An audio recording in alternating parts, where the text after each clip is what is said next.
ได้ทุกอย่างเด็กส่งของคนล้างจานเซลแมนจนได้มาเป็นนักร้อ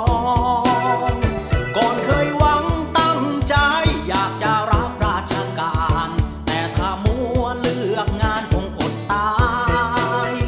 เมื่อยังมีความหวังอยากจะร้องแต่เพลงนี้เพลงดิ้นสู้ชีวิตประโลมใจ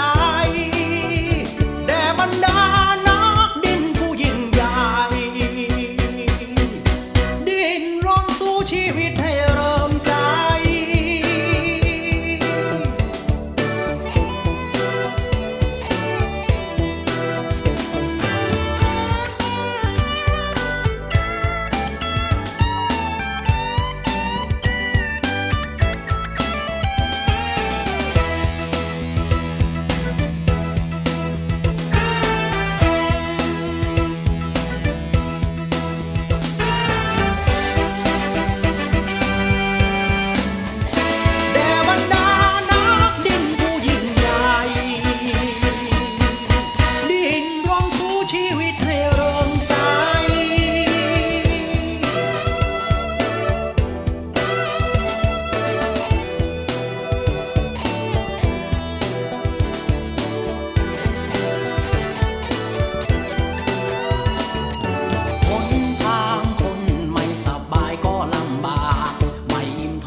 น้อยคนจะโชคดี